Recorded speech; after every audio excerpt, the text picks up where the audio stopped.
Even when you feel low, you can still go. Even when you feel slow, you can still go. Even when there's no hope, you can still go. Go, go, go, go, go, go, go, go. Hi everyone, welcome to J chemistry. तो इस वाली video में हम देखने जा रहे हैं green chemistry. ठीक है, तो एक बात आपको ध्यान रखनी है कि ग्रीन केमिस्ट्री के ऊपर यहाँ से पहले जो नेट का और गेट का एग्जाम होता था उसमें क्वेश्चन ज़्यादा पूछे नहीं जाते थे, लेकिन जो 2021 में गेट का नया सिलेबस आया, थोड़ा सा सिलेबस मॉडिफाई हुआ, तो उसमें गेट के ऑर्गेनिक में ग्रीन केमिस्ट्री को हाईलाइट किया। ठीक है, उसके बाद भी 22 और 23 वाले पेपर में भी गेट के ज़्यादा क्वेश्चंस कुछ आए नहीं थे यहाँ से, लेकिन इसमें ना कुछ इंपॉर्टेंट टॉपिक्स है जहाँ से न्यूमेरिकल्स पूछ सकते हैं। जैसे गेट में न्यूमेरिकल्स आते हैं ना, वैसे जैम के लिए भी इंपॉर्टेंट ये रह सकता है, क्योंकि सिंपल सा टॉपिक है और कुछ न्यूमेरिकल्स यहाँ से आ सकते हैं। जैसे टॉपिक से एटॉमिक इकोनॉमी हो गया, ई फैक्टर हो गया। ठीक है, तो इसके लिए ज़रूरी है, तो यहाँ से आगे यहाँ से क्वेश्चन आ सकता है, इस करके हमें इस चैप्टर को भी इंपॉर्टेंट मानना है। ठीक है, तो बेसिकली देखो ग्रीन केमिस्ट्री है क्या, तो हमें पता है अब केमिस्ट्री हमारी लाइफ के लिए कितनी इंपॉर्टेंट है। हम मतलब जो फार्मा कंपनीज वगैरह होती है वहाँ पे डिफरेंट डिफरेंट मोलिक्यूल डिज़ाइंस होते हैं, वेरियस केमिकल्स यूज़ होते हैं, तो हमें सिंथेसिस करनी होती है, मेडिसिन बनाने होते हैं वहाँ पे। तो केमिस्ट्री तो हर जगह पे इंपॉर्टेंट है, लेकिन हमें पता है यहाँ से कुछ बाय प्रोडक्ट्स निकलते हैं, कुछ गैसेस निकलती है जो ह्यूमन हेल्थ के लिए हज़ार्डस होती है। ठीक है, तो अब हम केमिस्ट्री तो अवॉइड नहीं कर सकते क्योंकि हमें ये सारी चीज़ें चाहिए। तो ग्रीन केमिस्ट्री ने क्या किया, ग्रीन केमिस्ट्री बेसिकली कुछ गाइडलाइंस बताता है कि हमें जो भी ये सिंथेसिस करने हैं, जो भी ये रिएक्शंस करने हैं, हमें किन गाइडलाइंस को फॉलो करके करनी होगी ताकि ह्यूमन हेल्थ को लेस हज़ार्डस हो, एक ग्रीन वे में ये सारे सिंथेसिस हो जाए। ठीक है, तो बेसिकली ग्रीन केमिस्ट्री क्या है, कुछ गाइडलाइंस है जो हमें जो भी सिंथेसिस रिक्वायर्ड है, चाहे वो फिर हमारा क्लोथ इंडस्ट्री हो, फार्मा इंडस्ट्री हो, या जहाँ पे भी केमिकल यूज़ होता है, किसी भी जगह पे किस तरह से हमें सिंथेसिस डिज़ाइन करना है, इसके लिए गाइडलाइंस बताता है। और ग्रीन केमिस्ट्री जो होता है इन वाले 12 प्रिंसिपल्स को फॉलो करता है। ठीक है, अब बेसिकली ग्रीन केमिस्ट्री पढ़ना मतलब क्या है, इन 12 प्रिंसिपल्स को समझना है। अब इसमें ये वाले जो 2 प्रिंसिपल्स है, यहाँ से कुछ फॉर्मूलाज होते हैं, वहाँ से आपको न्यूमेरिकल्स पूछ सकते हैं, तो वो समझ लेने हैं। और इन वाले 12 प्रिंसिपल्स के ऊपर कुछ मतलब स्टेटमेंट बेस्ड क्वेश्चंस में भी गेट में आ सकते हैं। ठीक है, तो इनको आपको अच्छे से समझ लेना है। अब आपको देख के पढ़ के तो सारे सिमिलर लग रहे हैं, बेसिकली कुल मिला के ये क्या बता रहा है कि जो भी हम सिंथेसिस कर रहे हैं ह्यूमन हेल्थ के लिए सेफ हो, वहाँ पे सॉल्वेंट कम यूज़ हो जाए, वहाँ पे टेम्परेचर, प्रेशर, ये सारे कंडीशंस ज़्यादा यूज़ ना करनी पड़े। ठीक है, ज़्यादा हज़ार्डस केमिकल ना यूज़ करना पड़े, वहाँ से बाय प्रोडक्ट कम मिलना चाहिए। ये सारी चीज़ें तो हमें भी पता है कि हमारा सिंथेसिस किस तरह से होना चाहिए। ठीक है, और ये कुल मिला के सब यही बताता है, लेकिन इसमें थोड़ी सी स्पेसिफिकेशन है वो आपको समझ लेनी। ठीक है, तो एक एक करके इन प्रिंसिपल्स को हम देखते हैं और कहाँ से प्रॉब्लम आता है ये भी मैं आपको बता देता है। ठीक है, तो फर्स्ट क्या है, देखो हमारा प्रिवेंशन, उसके बाद इंपॉर्टेंट है एटम इकोनॉमी। इन दोनों को तो आपको अच्छे से समझ लेना है। तो प्रिवेंशन में बेसिकली देखो, जैसे देखो पहले ग्रीन केमिस्ट्री और प्रिवेंशन, ये सारी चीज़ें देखने से पहले कंसीडर करो कि कोई रिएक्शन हम कर रहे हैं लैब में, A+B इट गिव्स C+D। ठीक है, ठीक है, तो मैं बोलता हूँ कि यहाँ पे C जो है हमारा मेजर प्रोडक्ट है जो भी हमें रिक्वायर्ड है। ठीक है, और D क्या है, हमारा बाय प्रोडक्ट, या फिर इसको क्या बोल सकते हो आप, बाय प्रोडक्ट है, यानी कि हमें चाहिए नहीं है, तो ये क्या हो गया, हमारा वेस्ट है। हमें पता है हम ऑर्गेनिक में भी बहुत सारी रिएक्शन पढ़ते हैं, उसमें अगर हम जनरल एग्जांपल ले लें जैसे विटिक रिएक्शन का, हमें पता है यहाँ पे हमारे पास कार्बोनिल कंपाउंड होता है। सिंपली हम इसकी रिएक्शन, अगर हम यहाँ पे सिंपल फॉस्फोरस इलाइड ले लें, इस वाले फॉस्फोरस इलाइड के साथ करते हैं सिंपली रिएक्शन, यहाँ से हमें क्या बनता है, जो हमें अल्कीन चाहिए होती है ये बनती है। ये तो हमारा जो डिजायर्ड प्रोडक्ट है जो हमें चाहिए, लेकिन इसके साथ हमारा जो बाय प्रोडक्ट होता है वो क्या होता है, PH3P डबल बॉन्ड। अब ये वाला जो बाय प्रोडक्ट है ना, ये वाटर में ज़्यादा सोल्यूबल नहीं होता, और ये मतलब जो एनवायरनमेंट में जो फूड चेन होती है, एनिमल फूड चेन, इसमें भी ये मतलब कॉन्टेमिनेशन कर सकता है। तो इसकी वजह से ये क्या है, बाय प्रोडक्ट है, ये वेस्ट है। तो जनरली प्रिवेंशन क्या बताता है, ऐसी रिएक्शन में कोई भी वेस्ट बाय प्रोडक्ट ये जनरेट होने के बाद आप इसको क्लीन या फिर ट्रीट करने के लिए सोचोगे, इससे अच्छा क्या है इसको प्रोड्यूस ही ना होने दो। तो बेसिकली अगर थियोरेटिकली देखें तो ये प्रिंसिपल क्या बताता है, प्रिवेंशन का जो प्रिंसिपल है ग्रीन केमिस्ट्री में, वो क्या बताता है, it is better to prevent, it is better to prevent, इसको नोट डाउन कर सकते हो आप, it is better to prevent waste ठीक है, ये जो भी वेस्ट बन रहा है इसको प्रिवेंट करना ही अच्छा है देन टू ट्रीट और क्लीन अप। ठीक है, यानी कि किसी भी रिएक्शन में एक बार वेस्ट बन जाए तो उसके बाद हम सोचेंगे कि इसको हम किस तरह से क्लीन करें या फिर इसको किस तरह से सेपरेट आउट करें, कैसे इसको किस तरह से डिकम्पोज करें। तो ये चीज़ें सोचने से अच्छा है कि आप उसको बनने ही ना दो। ठीक है, तो ये वाला प्रिंसिपल बताता है प्रिवेंशन में। तो इस तरह से जो वेस्ट आ रहे हैं ना, ये आपको अवॉइड ही करनी है, उनको प्रोड्यूस ही नहीं होना था। इस गाइडलाइन को आपको फॉलो करने के लिए ग्रीन केमिस्ट्री बोलता है। अब ये जो वेस्ट है ना, यहाँ से एक इंपॉर्टेंट फैक्टर आता है, आपको इसको समझ लेना है और यहाँ से क्वेश्चन आ भी सकते हैं। वो क्या है? E factor. ठीक है, ठीक है, ई फैक्टर। अब इसकी अगर आप स्टेटमेंट देखोगे ना ई फैक्टर की, तो क्या है, पहले स्टेटमेंट देखो, बाद में फॉर्मूला बता देता हूँ मैं, यहाँ से आपको सिंपली समझ में आएगा कि क्या है। अब यहाँ पे हम किसकी बात कर रहे हैं? एक रिएक्शन है जिसमें हम वेस्ट की बात कर रहे हैं। हमें पता है अगर हमें अच्छा सिंथेसिस चाहिए, अच्छी रिएक्शन चाहिए, तो वहाँ पे हमें वेस्ट कम आना चाहिए ना। हमें जो हमारा मेजर प्रोडक्ट है, जो रिक्वायर्ड प्रोडक्ट है यहाँ पे ये वाला, इसकी हम ज़्यादा अमाउंट रिक्वायर्ड करेंगे ना, ये हमारा वेस्ट कम आना चाहिए, यही हम एक्सपेक्ट करेंगे। तो ये वेस्ट के रिगार्डिंग ही ये वाला फैक्टर होता है। तो ये क्या बोलता है? E factor means the amount of waste. ठीक है, the amount of waste generated per KG of desired product. ठीक है, यानी कि ये क्या बोल रहा है? ई फैक्टर मतलब क्या है कि जब हमारा जो डिजायर्ड प्रोडक्ट है, ठीक है, अगर हम कंसिडर करें कि ये 1 kg बन रहा है, तो उसके कंपैरिजन में उसके साथ ये कितना बन रहा है? कंसिडर करो ये 1/2 kg बन रहा है। ठीक है, कंसिडर करो ये 1/2 kg बन रहा है। तो अब यहाँ से इसका फॉर्म मतलब ये क्या, बेसिकली जब आपका 1 किलो डिजायर्ड प्रोडक्ट बन रहा है तो उसके साथ आपका कितना वेस्ट बन रहा है। अगर वेस्ट ही ज़्यादा बन रहा है तो वो वाली रिएक्शन हमारे के लिए इकोनॉमिकल नहीं है, वहाँ से हमें कुछ ज़्यादा फायदा होगा नहीं। तो इसका अगर हम फॉर्मूला यहाँ पे देखेंगे तो क्या आएगा ई फैक्टर का formula? E factor is equal to amount of waste in kilogram. ये वाली चीज़ आपको ध्यान रखनी है, in kilogram divided by amount of desired product. Desired product. ठीक है, तो यहाँ से अब देखो, यहाँ से आपको क्या समझ में आ रहा है कि ई फैक्टर ये प्रोपोर्शनल है किसको? वेस्ट को, और इन्वर्सली प्रोपोर्शनल है डिजायर्ड प्रोडक्ट को। यानी कि अगर किसी रिएक्शन में कंसिडर करो कि आपको एक ही लैब में आप या फिर किसी फार्मा कंपनी में एक ही आपको कोई मॉलिक्यूल डिज़ाइन करना है, उसके लिए आपके पास 2 डिफरेंट मेथड्स है, और एक मेथड जो है उसका ई फैक्टर है 10 और दूसरी जो है उसका ई फैक्टर है 7। तो आप कौन सी वाली मेथड प्रेफर करोगे? 7 वाली है ना, क्योंकि आप यहाँ पे क्या कंसिडर करो, ई फैक्टर ज़्यादा है, इसका मतलब क्या है, उस वाली रिएक्शन में ज़्यादा वेस्ट बन रहा है। और अगर ई फैक्टर कम है, इसका मतलब उसमें वेस्ट कम बन रहा है। तो जिस रिएक्शन में वेस्ट कम बन रहा है वही रिएक्शन हम प्रेफर करेंगे ना। तो आपको ये वाली चीज़ ध्यान में रखनी है। ई फैक्टर क्या होता है? Amount of waste generated in kilogram per kilogram of the desired product. ये भी वैल्यू यहाँ पे किलोग्राम में ही आनी चाहिए। ठीक है, अब इसका अगर आप बेस्ट एग्जांपल देखोगे ना, किस तरह से ये फॉर्मूला हमें लगाना है, ये भी मैं आपको रिएक्शन के थ्रू बता देता हूँ। जैसे हमारे पास ये वाला कंपाउंड है इथिलीन ऑक्साइड। अब इसके प्रिपरेशन के लिए एक ट्रेडिशनल मेथड यूज़ की जाती थी पहले, अभी नहीं। क्यों? क्योंकि इसका अब जो पहले ट्रेडिशनल मेथड यूज़ की जाती थी ना, उसका जो ई फैक्टर था वो ज़्यादा था। हमें पता है ई फैक्टर ज़्यादा मतलब वेस्ट ज़्यादा, तो इसका ई फैक्टर कम, जिस भी मेथड का ई फैक्टर कम है वो वाली मेथड अब यूज़ करने लगे, वो भी आपको मैं बता रहा हूँ यहाँ पे। तो ट्रेडिशनल मेथड क्या थी जनरली इसके प्रिपरेशन के लिए?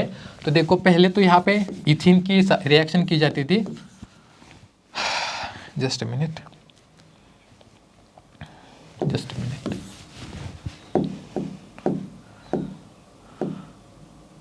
इथीन की रिएक्शन की जाती थी Cl2 के साथ in the presence of water. ठीक है, तो आपको पता है यहाँ से अल्कीन क्या करेगी, Cl2 के ऊपर अटैक करेगी, क्लोरोनियम आयन बनेगा, फिर वाटर अटैक करेगा। तो सिंपली यहाँ से प्रोडक्ट क्या आएगा? Cl, यहाँ पे ये कार्बन, इस दूसरे कार्बन पे यहाँ पे OH। ठीक है, प्लस यहाँ से बाय प्रोडक्ट क्या बन गया?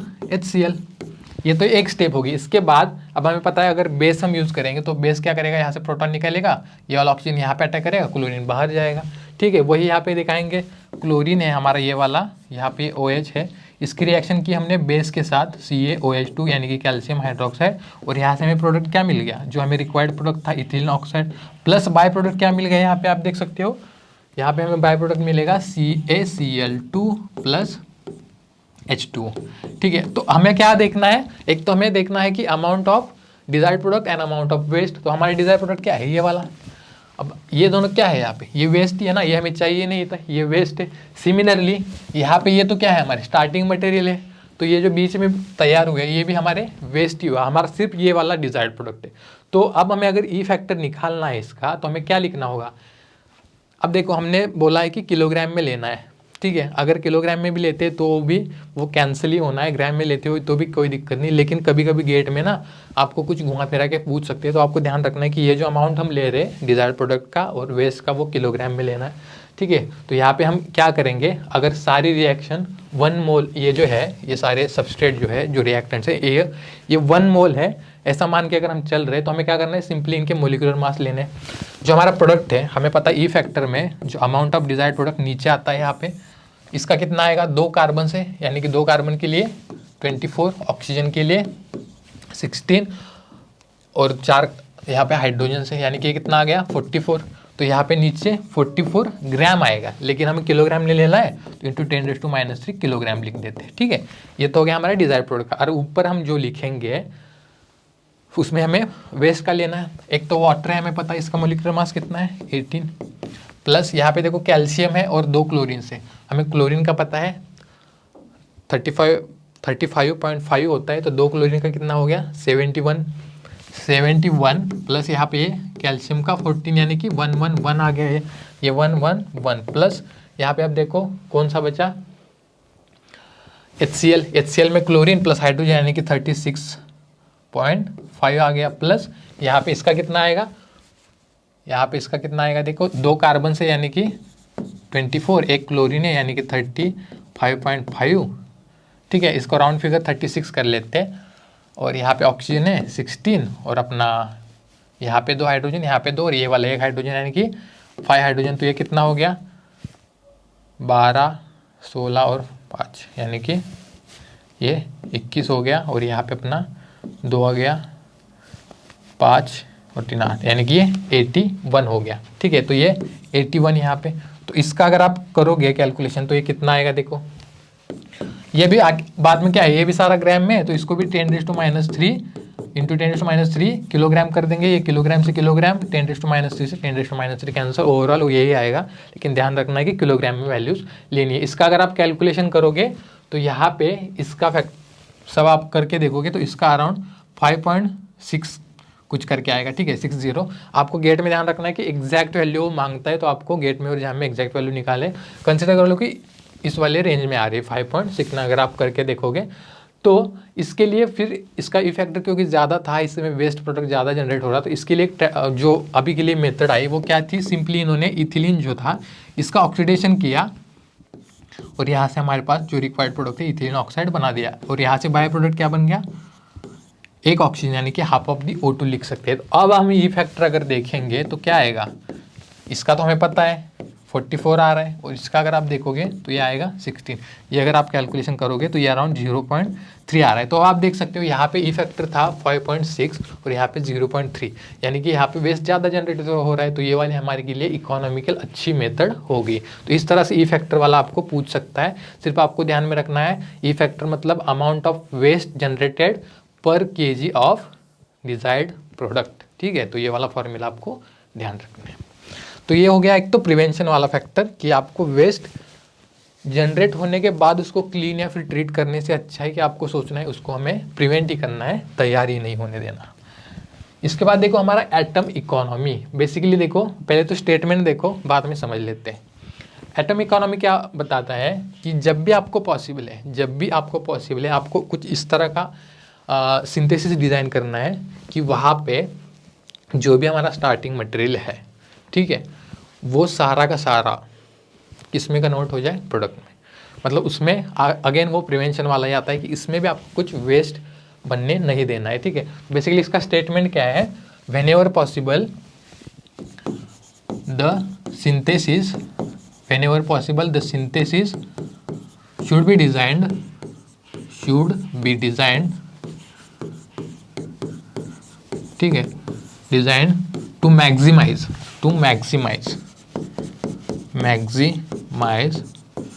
इनकॉर्पोरेशन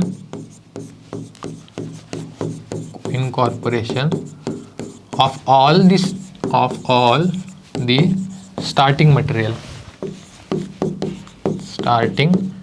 मटेरियल इनटू प्रोडक्ट, यानी कि मटेरियल इनटू प्रोडक्ट, यानी कि ये क्या बताता है प्रिंसिपल, जब भी आपको पॉसिबल है, जब भी आप मतलब कर सकते हो, तो उस टाइम पे आपको क्या करना है कि सिंथेसिस कुछ इस टाइप से डिज़ाइन करना है कि आपको मैक्सिमम से मैक्सिमम जो भी आपने स्टार्टिंग मटेरियल लिया है उसका मैक्सिमम से मैक्सिमम अमाउंट आपको प्रोडक्ट में कन्वर्ट होना चाहिए, यानी कि वेस्ट ज़्यादा वहाँ पे जनरेट नहीं होना चाहिए, स्टार्टिंग मटेरियल इनटू प्रोडक्ट। तो इस तरह से ये स्टेटमेंट है।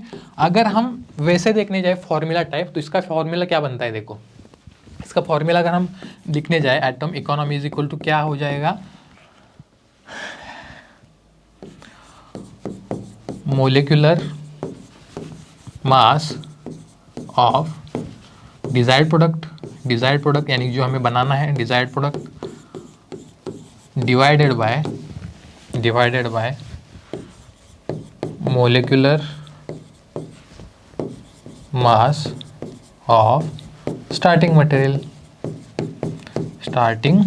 तो ये वाला फॉर्मूला भी आपको ध्यान में रखना है, गेट में इसके ऊपर न्यूमेरिकल पूछ सकता है। अब ये तो हो गया हमारा एटम इकोनॉमी। अगर आपको इसको परसेंटेज में पूछ ले तो इसको को इंटू 100 भी यहाँ पे ध्यान में रखना है, ठीक है, तो वो बाद में परसेंटेज में आएगा। तो ये वाला फॉर्मूला स्टेटमेंट आपको तो समझ में आ गया। अब इसको एग्जाम्पल के थ्रू किस तरह से समझेंगे, देखो मैं अगर आपको बोल दूँ कि डिल्सलर रिएक्शन हमारे अच्छी रिएक्शन है, ठीक है, क्योंकि वहाँ पे उसकी एटम इकोनॉमी क्या है, 100% एटम इकोनॉमी है। हमें पता है डिल्सलर रिएक्शन इस तरह से होती है, सिंपली हमारे ये ब्यूटाडाइन का और रिएक्शन ले ले इथीन के साथ, हमें पता है सिंपली हीटिंग कंडीशन या फिर यहाँ पे एक्टिवेटिंग ग्रुप्स हो, कुछ एक्टिवेटिंग ग्रुप्स हो, यहाँ पे कुछ इलेक्ट्रॉन डोनेटिंग ग्रुप हो और यहाँ पे कुछ इलेक्ट्रॉन विड्रॉइंग ग्रुप हो, तो वहाँ पे ज़्यादा हीटिंग कंडीशन की भी रिक्वायरमेंट नहीं होती, रूम टेम्परेचर भी वो रिएक्शन हो जाता है। कुछ इस तरह के रिएक्शन करवा देंगे, प्रोडक्ट हमें ये वाला मिलेगा। अब आप अगर यहाँ पे देखोगे, इसका अगर आप मोलिकुलर मास कैलकुलेट करोगे, इसका 6 कार्बन्स है और हाइड्रोजन्स कितने हैं यहाँ से 2 और यहाँ से 8 यानी कि 10, तो यहाँ से आप देख सकते हो इसका मोलिकुलर मास आएगा 82। सिमिलरली इन दोनों का भी अगर आप यहाँ पे मिला के निकालोगे तो दोनों का मिला के आएगा 82। तो अब हम जो ये फॉर्मूला है एटम इकोनॉमी वाला, तो आप देख सकते हो यहाँ से क्या आ रहा है, जो हमारा डिजायर्ड प्रोडक्ट है इसका 82 है प्लस हमारा स्टार्टिंग मटेरियल का कितना है 82 इंटू 100, तो ये कितना आ गया 100% आ गया हमारे एटम इकोनॉमी, यानी कि यहाँ पे कुछ भी वेस्ट नहीं जा रहा, जितना भी हम स्टार्टिंग मटेरियल यूज़ कर रहे हैं वो सारा प्रोडक्ट में इनकॉर्पोरेट हो रहा है। तो यही बोलता है एटम इकोनॉमी कि मैक्सिमम जो अमाउंट है आपका स्टार्टिंग मटेरियल का प्रोडक्ट में आपको कन्वर्ट कर लेना है, ठीक है। इसकी जगह पे हम अगर और एक एग्जाम्पल देख ले, जैसे हम ग्रीनार्ड रिएक्शन करते हैं ना, कुछ इस तरह का रिएक्शन देख ले कि मेरे पास क्या है, इथिल एसीटेट है, ठीक है, इथिल एसीटेट है, इसका हमें क्या करना है, न्यूक्लियोफिलिक सब्स्टिट्यूशन करनी है। एक बार न्यूक्लियोफिलिक सब्स्टिट्यूशन, बाद में न्यूक्लियोफिलिक एडिशन होगी, क्योंकि हम 2 moles of phenyl magnesium bromide यहाँ पे यूज़ करेंगे, ठीक है। इसके बाद हमें पता है एक जो यहाँ से PH- आएगा, यहाँ पे अटैक करके OET ग्रुप को निकाल देगा, फिर क्या बन गया हमारे पास यहाँ पे एसिटोफिनॉन बन गया। दूसरा जो PHMG बार है यहाँ पे क्या देगा, आप न्यूक्लियोफिलिक एडिशन देगा और यहाँ से प्रोडक्ट में क्या मिलेगा, जो फाइनल प्रोडक्ट मिलेगा वही मैं यहाँ पे लिख देता हूँ। फाइनल प्रोडक्ट क्या मिलेगा, एक तो ये वाली फिनिल रिंग, इस वाले कार्बन पे मिथिल था OH बन गया, और दूसरा यहाँ पे फिनिल रिंग। तो अब आप देख सकते हो, हमें पता है एटॉमिक हम किस तरह से निकालते हैं, जो भी प्रोडक्ट का मास आ रहा है हमारा, जो भी डिजायर्ड प्रोडक्ट का मास आ रहा है डिवाइडेड बाय जो स्टार्टिंग मटेरियल है इसका मास। अब आप अगर इसका भी कैलकुलेट करोगे सारा मास, यहाँ पे कितने टोटल 2 रिंग्स में 12 कार्बन्स, 14 कार्बन्स हैं, एक ऑक्सीजन है, यहाँ पे एक हाइड्रोजन और बाकी यहाँ पे 5 यानी कि 10 हाइड्रोजन, और इस वाले मिथिल ग्रुप पे भी 3 हाइड्रोजन। तो ये सारा आपको कैलकुलेट करना है, इसका मोलिकुलर मास अगर आप निकालोगे ये आएगा 198, ठीक है, 198। सिमिलरली अब आप देख सकते हो स्टार्टिंग मटेरियल का भी अगर आप निकालोगे इन दोनों का मिला के, तो वो कितना आएगा 450। इसका मैंने कैलकुलेट करके रखा है, आप इसका कैलकुलेट करके देख सकते हो, ये आ गया 450। एटम इकोनॉमी किस तरह से निकालते हैं यहाँ पे हम, जो हमारा इसका है डिजायर्ड प्रोडक्ट का मास है डिवाइडेड बाय जो हमारा स्टार्टिंग मटेरियल का मास है इंटू 100, ठीक है। अब ये वाला कैलकुलेशन अगर आप करोगे तो ये कितना आएगा, यहाँ पे ये आएगा 44% या फिर 43 पॉइंट समथिंग, ठीक है। गेट में आपको अगर एग्जैक्ट परसेंटेज में पूछे तो आपको ध्यान रखना है। तो आप देख सकते हो ऊपर वाले हमारे जो हमारी डिल-सेल्डर रिएक्शन थी उसमें क्या था, उसमें 100% इकोनॉमी, जो एटॉमिक इकोनॉमी थी 100% वहाँ पे हमें जो स्टार्टिंग मटेरियल उसका प्रोडक्ट में इनकॉर्पोरेशन हो रहा था। लेकिन यहाँ पे देख सकते हो सिर्फ 45% एटॉमिक इकोनॉमी, यानी कि जितना भी आप स्टार्टिंग मटेरियल यूज़ कर रहे थे उसमें से सिर्फ 44% ही आपके प्रोडक्ट में कन्वर्ट हो रहा है, बाकी सारा वेस्ट हो रहा है, ठीक है। तो यहाँ से आपको ध्यान रखना है, एटम इकोनॉमी आपकी अच्छी जितनी ज़्यादा हो उतना हमें रिएक्शन ज़्यादा वो प्रेफरेबल होगा, ठीक है। और इसके पहले हमने देखा प्रिवेंशन, इसमें मेन फैक्टर था वेस्ट वाला। वेस्ट में आपको देखना है जितना कम वेस्ट हो उतनी हमें रिएक्शन वो प्रेफरेबल होगी। तो इसके लिए ज़रूरी क्या है, आप किसी भी रिएक्शन के ई फैक्टर से अगर आपको डिसाइड करना है तो आपको उस वाली रिएक्शन का ई फैक्टर कम होना चाहिए, ठीक है, ठीक है। इसके बाद यहाँ पे हमने डिल-सेल्डर का एग्जाम्पल देखा, ग्रीनहार्ड का देखा, ठीक है। तो अब हम यहाँ पे देखने जा रहे हैं परसेंटेज प्रैक्टिकल यील्ड, ठीक है। हमें अब पता होता है कि बीएससी और एमएससी में हमने जो लैब में प्रैक्टिकल करते हैं, ठीक है, तो वहाँ पे हम क्या करते हैं, अगर कोई भी कंपाउंड बना रहे हैं, ठीक है, कोई भी प्रैक्टिकल वहाँ पे कर रहे हैं, सिंथेसिस कर रहे हैं, तो जो भी हमें प्रोडक्ट वहाँ पे बनाया है हमने, उस वाले सिंथेसिस के लिए, उस वाले प्रोडक्ट के लिए हम प्रैक्टिकल परसेंटेज यील्ड निकालते हैं। लेकिन अगर हमें किसी रिएक्शन की प्रैक्टिकल परसेंटेज यील्ड निकालनी है तो उसके लिए हमें पहले उसकी थ्योरेटिकल यील्ड पता होनी चाहिए, उसके बाद एक्सपेरिमेंटल यील्ड पता होनी चाहिए। एक्सपेरिमेंटल यील्ड तो हमें पता है, जो हम वहाँ पे प्रोडक्ट का जो भी आएगा उसका वेट, रिएक्शन करने के बाद जो प्रोडक्ट बन रहा है उसका जो भी मास आएगा वो तो हमारी एक्सपेरिमेंटल यील्ड वहाँ पे रहेगी, ठीक है। तो थ्योरेटिकल यील्ड पहले निकालनी है, उसके बाद थ्योरेटिकल और एक्सपेरिमेंटल यील्ड को मिला के वहाँ पे हमें प्रैक्टिकल परसेंटेज यील्ड निकालनी है, ठीक है। तो बेसिकली अगर एक रिएक्शन से अगर हमें समझना है, और ये इंपॉर्टेंट है क्योंकि गेट में और एग्जाम में, गेट में भी इसके ऊपर क्वेश्चंस आता है, ठीक है। तो आपको वहाँ पे ये फार्मूला ही पता नहीं होता, या फिर पता होता है भूल जाते हैं हम, तो ये ज़रूरी है न्यूमेरिकल्स के लिए, एग्जाम के लिए भी और गेट के लिए भी। तो यहाँ पे देखो, अगर हम बोल दें कि कोई रिएक्शन हो रहा है जिसमें मैं यूज़ कर रहा हूँ मैग्नीशियम कार्बोनेट है हमारे पास, यहाँ पे इसका डिकम्पोजिशन हो रहा है, कंसिडर करो, यहाँ से क्या बनेगा, फिर मैग्नीशियम ऑक्साइड बनेगा प्लस यहाँ से CO2 गैस बनेगी। अब हमारा मेन प्रोडक्ट कौन सा है, ये, ठीक है, ये सिंथेसिस कर रहे हैं हम यहाँ पे। तो यहाँ पे हमें कंसिडर करना क्या है, आपको क्या मान के चलना है कि इसका भी हम 1 मोल ही ले रहे हैं, इसका भी 1 ही मोल यहाँ पे बन रहा है, 1 मोल लेके रिएक्शन चल रही है, कंसिडर करो। तो अब हम यहाँ पे थ्योरेटिकल यील्ड किस तरह से निकालेंगे, तो 1 मोल है तो इसका हम लेंगे सिंपली इसका मोलिकुलर मास लेंगे, कितना आएगा हमें पता है, यहाँ पे मैग्नीशियम है, मैग्नीशियम के लिए 24, एक कार्बन है यानी कि यहाँ पे 12, और ऑक्सीजन है, ऑक्सीजन के लिए 16 होता है, 3 ऑक्सीजन है यानी कि यहाँ पे 48 हो गया। तो यह कितना आएगा मिला के 12 और 2 यहाँ पे यानी कि 4, यहाँ से 1, ये 84 आ गया इसका मोलिकुलर मास। यानी कि 1 मोल लिया है तो 84 ग्राम जो मैग्नीशियम कार्बोनेट है हमें कितना ग्राम दे रहा है मैग्नीशियम ऑक्साइड, इसका मैं मोलिकुलर मास कैलकुलेट करो, मैग्नीशियम 24, इसका 16 यानी कि यहाँ पे ये 40 ग्राम, यानी कि हमारा 84 ग्राम मैग्नीशियम कार्बोनेट हमें दे रहा है 40 ग्राम मैग्नीशियम ऑक्साइड। तो ये क्या होगी, 40 ग्राम हमारी होगी थियोरेटिकल यील्ड, ये आपको समझ लेना है। अब थियोरेटिकल यील्ड ये आ गई, जब हम लैब में एक्सपेरिमेंट कर रहे हैं तो हमें मैग्नीशियम ऑक्साइड जो मिला, कंसिडर करो वो हमें मिला था 25 ग्राम। तो ये क्या होगी, 25 ग्राम क्या होगी हमारी एक्सपेरिमेंटल यील्ड, ठीक है। तो आपको ये 2 चीज़ समझ में आई, एक्सपेरिमेंटल यील्ड थी हमारे पास, थ्योरेटिकल यील्ड यहाँ से हमने निकाली। अब हम निकालेंगे क्या, प्रैक्टिकल परसेंटेज यील्ड, या फिर इसको बोलो परसेंटेज प्रैक्टिकल यील्ड, ठीक है, परसेंटेज प्रैक्टिकल यील्ड। तो यहाँ से ये किस तरह से निकालेंगे, इसका फॉर्मूला आपको हमेशा के लिए ध्यान में रखना है,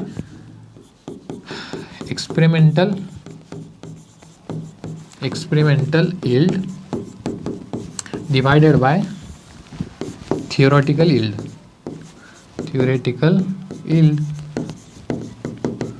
इंटू 100। अब जब 100 करोगे इंटू तब ये परसेंटेज में आएगी, ठीक है। तो एक्सपेरिमेंटल कितने आई है हमारे यहाँ पे, एक्सपेरिमेंट से हमारे पास यहाँ पे आए 25 ग्राम डिवाइडेड बाय यहाँ पे हमारी थ्योरेटिकल थी 40 ग्राम, ठीक है, इंटू 100। अब ग्राम से ग्राम कैंसिल, अगर ये कैलकुलेशन आप यहाँ पे करोगे तो इसका कितना आएगा 62.5, ठीक है, यानी कि 62.5% यील्ड हमारे यहाँ पे प्रैक्टिकल परसेंटेज यील्ड आ गई। तो इसके लिए ज़रूरी है आपको एक तो ये फॉर्मूला पता होनी चाहिए और आपको कंसिडर करना है। अब यहाँ पे देखो सिर्फ 1 मोल हमने लिया है, अगर जो भी यहाँ पे कोएफिशिएंट होगा जितने भी कंसिडर करो, इसके 2 मोल से ये मोल इतना मिल रहा है, यानी कि 84 का दुगना करना पड़ेगा उसके उतने ग्राम से, ठीक है, उतने ग्राम से आपको इतना ग्राम यहाँ पे ये मिल रहा है, तो इतनी थ्योरेटिकल यील्ड है, इस तरह से आपको कंसिडर करना है। तो आपको यहाँ का कोएफिशिएंट भी आपको ध्यान में रखना है, ठीक है। तो यहाँ से हम समझ में आ गया कि प्रैक्टिकल परसेंटेज यील्ड किस तरह से निकालनी है। अगर हम ग्रीन केमिस्ट्री का अप्रोच यहाँ पे लगाए तो हमें क्या चाहिए, हम सोचते क्या है कि ग्रीन केमिस्ट्री हमें जितना भी हमें यहाँ पे जो स्टार्टिंग मटेरियल है वो अगर ज़्यादा से ज़्यादा, हमने एटॉमिक इकोनॉमी में क्या पढ़ा, ज़्यादा से ज़्यादा वो मैक्सिमम इनकॉर्पोरेशन होना चाहिए प्रोडक्ट में। अगर यहाँ पे यील्ड हमारे पास कम आ रही है, ठीक है, एक तो रिएक्शन है जिसमें हमें 89% यील्ड मिल रही है और एक जो हमारे पास है 62% मिल रही है। तो अगर किसी एक मॉलिक्यूल को बनाने के लिए हमारे पास 2 डिफरेंट पाथवे है, एक में हमारे पास 89% यील्ड आ रही है, एक में 62% यील्ड आ रही है, तो हम कौन सा पाथवे यूज़ करेंगे, ऑब्वियसली जिसमें ज़्यादा यील्ड मिल रही है, ठीक है, क्योंकि हमें एटॉमिक इकोनॉमी वहाँ पे बढ़ानी है। तो यहाँ से ग्रीन केमिस्ट्री आपको ध्यान में रखना है, जिस भी रिएक्शन में मैक्सिमम प्रैक्टिकल परसेंटेज यील्ड आ रही है वो वाला पाथवे हमें फॉलो करना है, ठीक है। तो यहाँ से आपको एक बात और ध्यान में रखनी है, जैसे गेट में और जैम में आपको कैलकुलेटर दिया होता है तो यहाँ पे एग्जैक्ट डिजिट पूछते हैं, ठीक है, तो आपको यहाँ पे डायरेक्ट मतलब वो ऐसे ही कैलकुलेशन करके कुछ इंटीजर वैल्यू नहीं लिखनी है यहाँ पे, मतलब आपको यहाँ पे पॉइंट में जहाँ तक आपको वो किया है, मेंशन किया है कि 1 डेसिमल प्लेस 2 डेसिमल प्लेस, तो वहाँ तक आपको एग्जैक्ट वैल्यू यहाँ पे निकालनी है, तो कैलकुलेटर का यूज़ करना है। तो यहाँ पे ये आपकी होती है प्रैक्टिकल परसेंटेज यील्ड। हाँ, यहाँ पे आओ, हमारा जो थर्ड प्रिंसिपल है वो क्या बताता है, लेस हजार्डस केमिकल सिंथेसिस। तो अब तक तो हमने यही सीखा है कि किसी भी सिंथेसिस में हमें ट्राई करना है कि जो बाय प्रोडक्ट बन रहा है या फिर जो भी हमारा डिजायर्ड प्रोडक्ट बन रहा है वहाँ से कोई भी हजार्डस मटेरियल ना बने, ठीक है, ह्यूमन हेल्थ के लिए कुछ भी हजार्डस ना बने। तो यहाँ पे ये क्या बोलता है, लेस हजार्डस केमिकल सिंथेसिस। अगर हम यहाँ पे एक एग्जाम्पल के थ्रू समझ ले कि हमें किस तरह से हजार्डस सिंथेसिस अवॉइड करने हैं, कंसिडर करो कि मुझे ये वाली अल्कीन बनानी है, ठीक है, कौन सी, हमारे यहाँ पे R1 है, ये डबल बॉन्ड है, अपना यहाँ पे C डबल बॉन्ड OH है, ठीक है, ये वाली अल्कीन मुझे बनानी है। अब मेरे पास एक तो मुझे पता है इस तरह से अल्कीन बनानी है मुझे कार्बोनिल कंपाउंड से, तो मेरे पास विटिक रिएक्शन होती है, हमारे पास विटिक रिएक्शन होती है। दूसरा हमारे पास क्या होता है, मेटाथेसिस होता है, ठीक है। अगर हम सेम ही ये वाला मॉलिक्यूल बना रहे हैं, मेरे पास एक तो रिएक्शन कौन सी है जिसमें मैं ये वाला कार्बोनिल ग्रुप यूज़ कर रहा हूँ, ठीक है, ये वाला कार्बोनिल ग्रुप यूज़ कर रहा हूँ प्लस इसकी रिएक्शन कर रहा हूँ। जो विटिक रिएक्शन होती है इसका भी मॉडिफाइड फॉर्म होता है एक, कौन सा, हॉर्नर वर्ड्सवर्थ इमोन्स रिएक्शन। इसमें हम क्या यूज़ करते हैं, एक तो यहाँ पे फॉस्फोरस, ये OET, ये अपना OET, यहाँ पे CH2 और ये COOH, ठीक है। तो बेसिकली क्या करेंगे, यहाँ से कोई भी बेस यूज़ करके ये वाला एसिडिक प्रोटॉन निकालेंगे, फिर इसका अटैक जो है इस वाले कार्बन के ऊपर कर देते हैं, यहाँ पे ये O- बन जाता है। फिर यहाँ से क्या हो जाता है, फॉस्फोरस इलाइड या फिर ऑक्सीडेन इंटरमीडिएट के थ्रू हमें यहाँ पे क्या मिल जाता है, हमें ये वाली अल्कीन मिल जाती है। ये तो हमें पाथवे पता है, लेकिन यहाँ से जो बाय प्रोडक्ट आता है वो कौन सा आएगा, आप देख सकते हो ये वाला बॉन्ड बाद में यहाँ पे रहता नहीं, तो यहाँ से P डबल बॉन्ड O, यहाँ पे ये OET, ये अपना OET, ये वाला जो हमारे बाय प्रोडक्ट चला जाता है। तो अब आप देख सकते हो इसमें क्या होता है, बेसिकली इसको हम इस तरह से भी दिखा सकते हैं चार्ज्ड फॉर्म में, ये O माइनस ये प्लस। तो ये क्योंकि चार्ज्ड फॉर्म में, तो ये क्या होता है, वाटर सोल्यूबल भी होता है, और ये वाटर सोल्यूबल होने के कारण वाटर के थ्रू एनिमल फूड चेन में भी जाता है और वहाँ पे ये कॉन्टेमिनेशन करता है, ये जो एनिमल्स होते हैं उनके लिए ये हजार्डस होता है, ठीक है।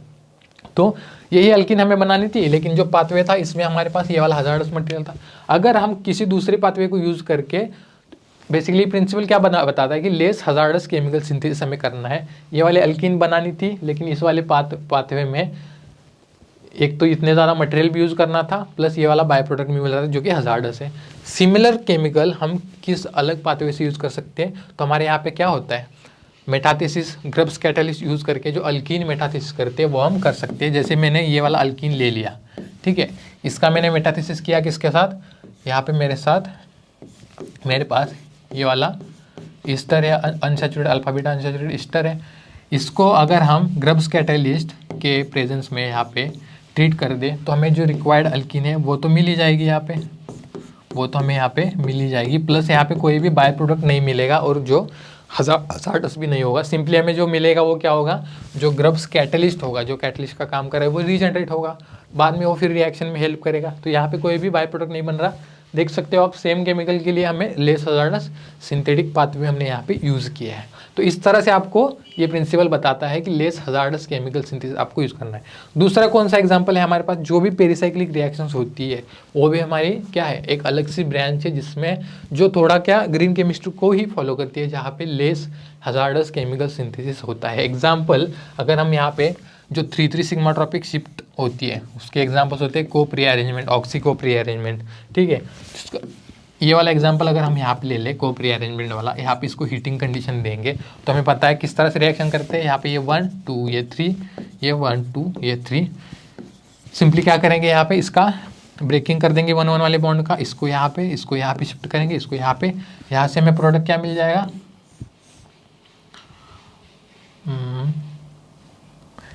ठीक है, ये वाला प्रोडक्ट मिल जाएगा। तो यहाँ से क्या हुआ, कोई भी यहाँ पे बाय प्रोडक्ट नहीं बना, कोई भी यहाँ पे हजार्डस मटेरियल नहीं बना, सिंपली हीटिंग कंडीशन में रिएक्शन ये वाली होगी और यहाँ पे हमें जो रिक्वायर्ड प्रोडक्ट था वो मिल गया। तो इस तरह से आपको ट्राई करना है कि लेस हजार्डस केमिकल सिंथेसिस वहाँ पे हो। इसके बाद यहाँ पे क्या बोल रहा है, designing safer solvent and auxiliaries. अब तक हमने सिंथेसिस का देखा किस तरह से आपको बनाने हैं, लेकिन हमें पता है अगर कोई रिएक्शन हम कर रहे हैं तो वहाँ पे हमारे पास सॉल्वेंट्स होते हैं, ठीक है। अब हमें पता है जनरली हम क्या ऑर्गेनिक सॉल्वेंट कौन कौन से यूज़ करते हैं, डाईथिल ईथर, एसीटोन, इथेनॉल, ठीक है। तो ये क्या है, एक टर्म होती है जैसे फ्लैश पॉइंट। हमें पता है ये जो ऑर्गेनिक सॉल्वेंट मैंने जो आप बोले वो क्या होते हैं, वोलाटाइल होते हैं, वो उनकी स्टीम जो वेपर्स है वो हो जाते हैं रूम टेम्परेचर पे भी, क्योंकि इनका क्या होता है फ्लैश पॉइंट कम होता है। जितना कम, बेसिकली इतना समझ लो कि फ्लैश पॉइंट क्या है, एक ऐसी प्रॉपर्टी है कि जिसकी वो मतलब अगर जल्दी वो आग पकड़ रहा है, कोई भी सॉल्वेंट जल्दी आग पकड़ रहा है तो उसको मेजर करते हैं हम फ्लैश पॉइंट में। इस तरह से आप कंसिडर कर लो, अगर फ्लैश पॉइंट कम है तो जल्दी आग पकड़ जाता है, और ये जो सॉल्वेंट्स होते हैं इनका फ्लैश पॉइंट बहुत कम होता है, इसकी वजह से वो लैब में जल्दी मतलब वेपराइज हो जाते हैं और वो आग पकड़ लेते हैं। तो इसकी वजह से हमें क्या करना है, इन सॉल्वेंट के अल्टरनेट कुछ सॉल्वेंट्स यूज़ करने हैं जहाँ से हमें ये वाले हजार्ड्स ना हो, ठीक है। तो उसके लिए कुछ सॉल्वेंट डेवलप हुए, उसमें एग्जांपल्स है, एक तो आयोनिक लिक्विड्स, ठीक है। आयोनिक लिक्विड्स ये फ्लैमेबल नहीं होते, ठीक है, इनका जो फ्लैश पॉइंट रहता है वो बहुत ज़्यादा हाई रहता है, इसकी वजह से वो लैब में आग नहीं पकड़े। आयोनिक लिक्विड्स हो गए। यहाँ पर दूसरा एग्जांपल है super critical fluids, super critical fluids. अब देखो यहाँ से आपको क्वेश्चन किस तरह से पूछ सकता है, यहाँ से आगे जितने भी हम प्रिंसिपल्स पढ़ेंगे वो सारे थ्योरेटिकल है। एक तो इस वाले थ्योरी पे बेस कुछ एग्जांपल के थ्रू आपको पूछ सकते हैं, या फिर इन्हीं एप्लीकेशंस में जो प्रिंसिपल्स है इसमें से आपको कुछ स्टेटमेंट बेस्ड क्वेश्चन पूछ सकता है, ठीक है। कौन सा स्टेटमेंट करेक्ट है, कौन सा गलत है, इस टर्म में आपको पूछ सकता है घुमा फिरा के। तो आपको ध्यान रखना है designing safer solvent and auxiliaries में आपको ये वाली चीज़ ध्यान रखनी है कि ये वाला ionic liquid super critical fluids क्यों आए थे, क्योंकि इनका फ्लैश पॉइंट कम था। इनसे जो बाकी वाले सॉल्वेंट से जो हजार्ड्स होते थे वो इनसे नहीं होते थे, ठीक है। इसके बाद क्या है, डिजाइनिंग सेफर केमिकल। अगेन वही पॉइंट आता है, देखो डिजाइनिंग सेफर केमिकल्स, यानी कि जो भी स्टार्टिंग मटेरियल्स हम यूज़ कर रहे थे उसमें भी आपको ट्राई करना है कि अगर सेम चीज़ अगर हमें कोई रिएक्शन कर रही है जिसमें हमें ये वाला प्रोडक्ट ही चाहिए, एक तो हमारे पास आप ए से बना सकते हो इसको या फिर बी से बना सकते हो, लेकिन आपको पता है कि ये ह्यूमन हेल्थ के लिए अगर हजार्डस है, ये वाला नहीं है, तो आप कौन सा वाला पाथवे यूज़ करोगे, जो बी से पी बन रहा है ये वाला पाथवे यूज़ करोगे ना। तो आपको ये वाली चीज़ें भी इसमें ध्यान रखनी है डिज़ाइनिंग सेफर केमिकल्स में। इसके बाद क्या है, डिज़ाइन फॉर एनर्जी इफिशिएंसी। देखो इस वाले प्रिंसिपल में ग्रीन केमिस्ट्री क्या बताता है कि आपको एनर्जी भी, जैसे हमने देखा कि कोई भी रिएक्शन कर रही है उसमें आपको सॉल्वेंट चाहिए, सबस्ट्रेट के साथ आपको सॉल्वेंट भी चाहिए, तब भी वो सबस्ट्रेट डिजॉल्व होगा, प्रोडक्ट रिएक्शन सही से होगी, प्रोडक्ट दे पाएगा।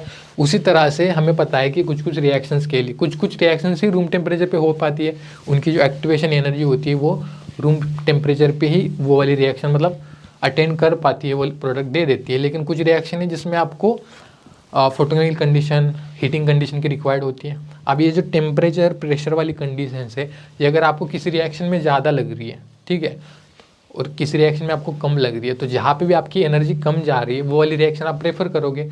जिस रिएक्शन में आपको हाई टेम्परेचर देना पड़ रहा है, हाई प्रेशर मेंटेन करना पड़ रहा है लैब में, वो वाली रिएक्शन आपको आप तो अवॉइड ही करोगे ना। तो यही बताता है कि डिज़ाइन फॉर एनर्जी इफिशिएंसी, यानी कि जितना भी हमारे पास एनर्जी सोर्स है आपको ट्राई करना है कि उस वाली रिएक्शन में हमें कम एनर्जी देनी पड़े, चाहे वो टेम्परेचर के फॉर्म में हो चाहे वो प्रेशर के फॉर्म में। अगर हम एक एग्जाम्पल देखेंगे, जैसे मेरे पास कोई इस तरह से alpha beta unsaturated carbonyl compound है, अगर इसकी हम रिएक्शन कर रहे हैं RSH के साथ, तो आपको पता है ये रिएक्शन जो है ना वो बहुत सही से हो जाती है। इसके लिए कोई भी एनर्जी की रिक्वायरमेंट नहीं है, टेम्परेचर प्रेशर की। क्योंकि एक तो ये वाला होता है, यहाँ पे HSAB प्रिंसिपल आता है, hard hard soft soft interaction होता है। सल्फर का नेचर कैसा है, सॉफ्ट है। यहाँ पे ये वाला जो इलेक्ट्रोफिलिक सेंटर है वो क्या होता है, सॉफ्ट होता है।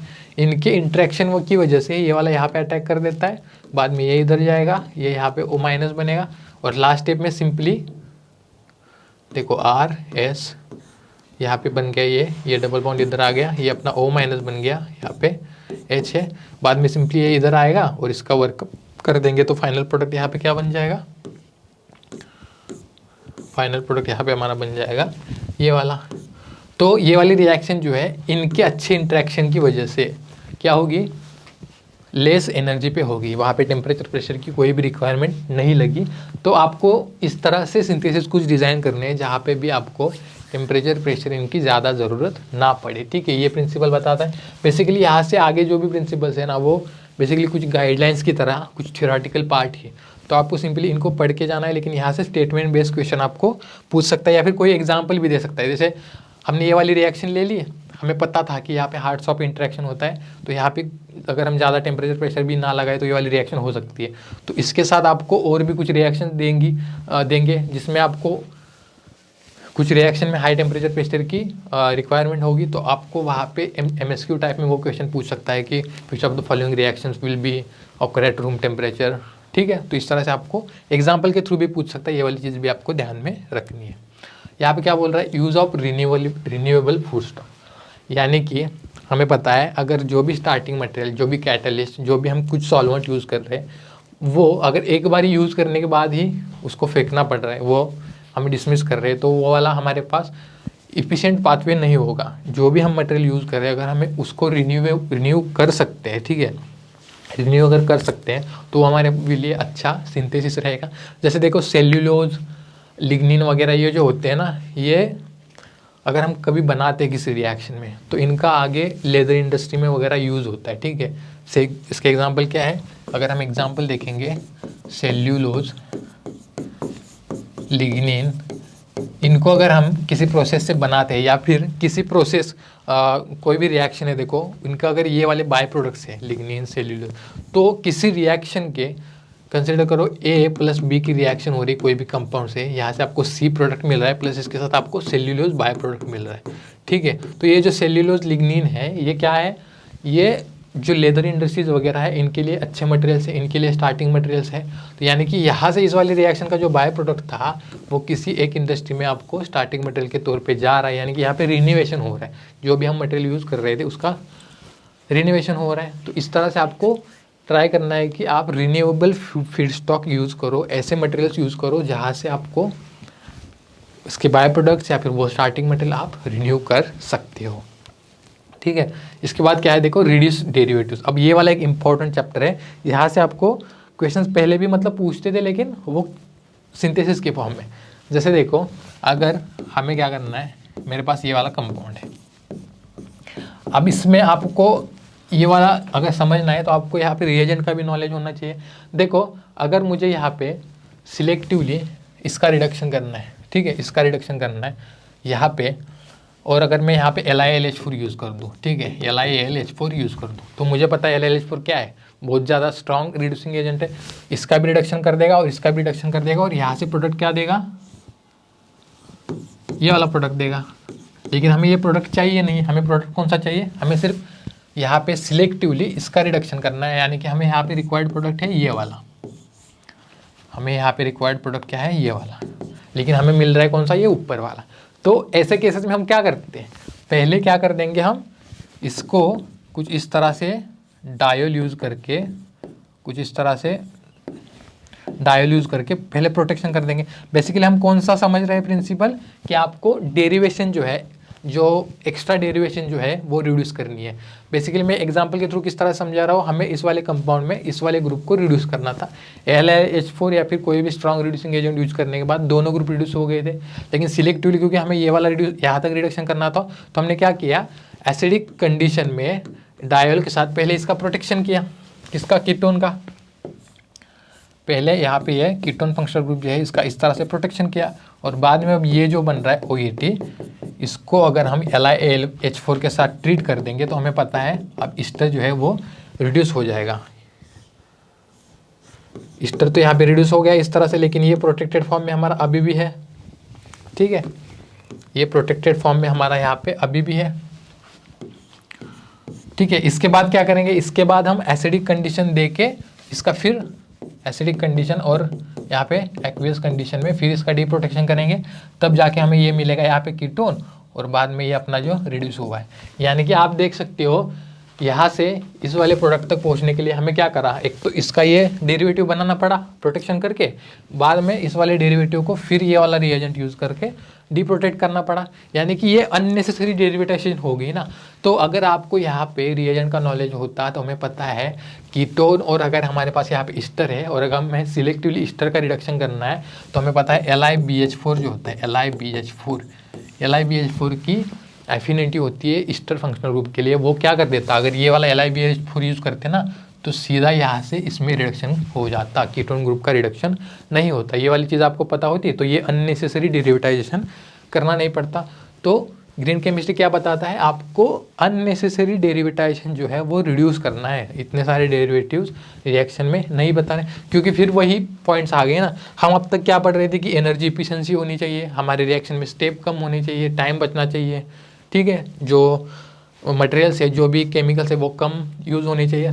लेकिन आप देख सकते हो यहाँ पे एक केमिकल के साथ ये रिएक्शन हो सकती थी, लेकिन इस वाले डेरिवेटाइजेशन की वजह से आपको इस वाले रिएजेंट की रिक्वायरमेंट पड़ी, फिर यहाँ पे ये ग्रुप लाना पड़ा, फिर इसको निकालने के लिए यहाँ पे इस वाले रिएजेंट की यूज़ पड़ी, प्लस आपके यहाँ पे 3-4 स्टेप बन गए। तो ये हमें अवॉइड करना है, ठीक है। तो देखो ये इतने तो इम्पोर्टेंट हो गए। अब इसके बाद हमने यहाँ तक तो देखा रिड्यूस डेरिवेटिव तक, ठीक है, यहाँ तक तो देखा। अब अगर आप इन चारों को देखोगे तो कैटालिसिस, डिज़ाइन फॉर डिग्रेडेशन, ये चारों जो क्या बताते हैं, देखो एक तो डिज़ाइन फॉर डिग्रेडेशन क्या बताता है कि कोई भी सिंथेसिस आप जो कर रहे हो उसमें जो भी प्रोडक्ट बन रहा है, जैसे देखो जैसे हम प्लास्टिक इंडस्ट्री में वगैरह ये बॉटल्स वगैरह बनाते हैं जिसमें हम ये कोल्ड ड्रिंक्स वगैरह रखते हैं, तो ये प्लास्टिक का जो मटेरियल है वो क्या होता है, वो एनवायरनमेंट जब जाएगा तो डिकम्पोज नहीं होगा। लेकिन हमें ग्रीन केमिस्ट्री का प्रिंसिपल क्या बताता है कि हमें कौन सी चीज़ फॉलो करनी है कि जो भी मटेरियल हम बना रहे हैं उसका यूज़ होने के बाद कुछ टाइम बाद उसका डिकम्पोजिशन हो जाए, ठीक है, एनवायरनमेंट में वो डिकम्पोज हो जाए। ये प्लास्टिक्स वगैरह डिकम्पोज होते नहीं तो वो क्या कर देते, फिर हज़ार्ड क्रिएट करते हैं। तो ये वाला प्रिंसिपल बताता है कि वहाँ पे उसका डिग्रेडेशन होना चाहिए। कैटालिसिस में आपको ये क्या बताता है कि ग्रीन केमिस्ट्री क्या बताता है, कैटालिसिस का आपको किस तरह से फॉलो करना है। जो स्टोइचियोमेट्रिक कैटालिस्ट होते हैं उनसे अच्छे हमारे ग्रीन कैटालिस्ट होते हैं, जैसे कि हमें पता है कैटलिस्ट हम बेसिकली किसके लिए यूज़ करते हैं, जो रिएक्शन की एक्टिवेशन एनर्जी है उसको कम करने के लिए, ताकि हमारा टाइम बच जाए, रिएक्शन जल्दी हो, ठीक, रिएक्शन का स्पीड बढ़ जाए। लेकिन अगर उस कैटलिस्ट को यूज़ करके अगर रिएक्शन में कुछ अननेसेसरी डेरिवेटाइजेशन हो रहा है या फिर वो कैटलिस्ट ही कुछ हज़ार्ड्स प्रोवाइड कर रहा है, तो इस तरह के आपको कैटालिसिस में भी ध्यान रखना है कि कैटालिस्ट चूज़ करते टाइम भी आपको ग्रीन केमिस्ट्री को माइंड में रख के सिंथेसिस डिज़ाइन करना है, ठीक है। बाकी अभी जो लास्ट दोनों हैं इसमें क्या बोल रहा है, एक तो real time analysis for pollution prevention और safer chemistry for accident prevention, यानी कि लैब में जब भी हम सिंथेसिस करेंगे तो आपको ध्यान रखना है कि कोई भी एसिड ना हो। जैसे देखो कुछ पायरोफोरिक रिएजेंट्स होते हैं, जैसे हमारे पास डेसमार्टिन परआयोडेट होता है DMP, या फिर हाइपर फैलेंट आयोडीन वाले कौन से भी कंपाउंड IBX वगैरह ये कुछ इसके पहला वाला ही पार्ट है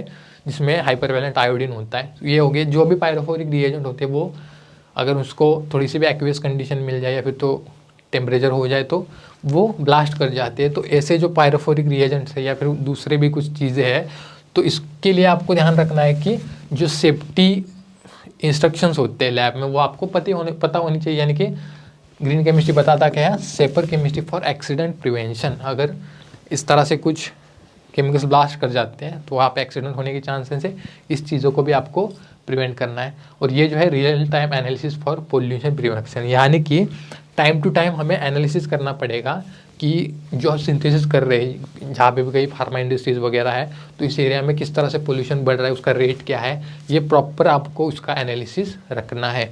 तो ये 12 प्रिंसिपल्स होते हैं ग्रीन केमिस्ट्री में। इसमें मेन जो है इंपॉर्टेंट क्या क्या था, एक तो प्रिवेंशन और एटम इकोनॉमी में इसमें हमारा वेस्ट में हमारा ई फैक्टर, ठीक है। अब ई फैक्टर का फॉर्मूला क्या होता है, ई फैक्टर का फॉर्मूला क्या होता है, जो हमारा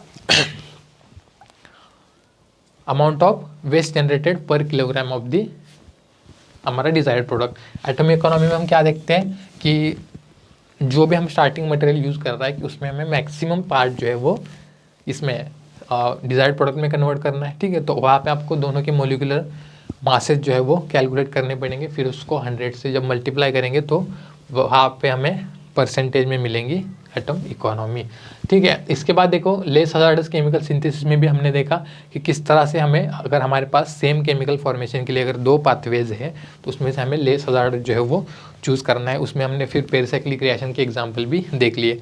तो इस तरह से ये 12 प्रिंसिपल है। इसमें आपको थियोरेटिकल क्वेश्चन भी पूछ सकता है स्टेटमेंट बेस, ठीक है। तो आपको इसको ध्यान में रखना है। तो यहाँ पे खत्म होता है हमारा ये वाला टॉपिक। आई होप आपको इसमें जो मेन कॉन्सेप्ट है वो समझ में आ गए होंगे। Happy learning guys.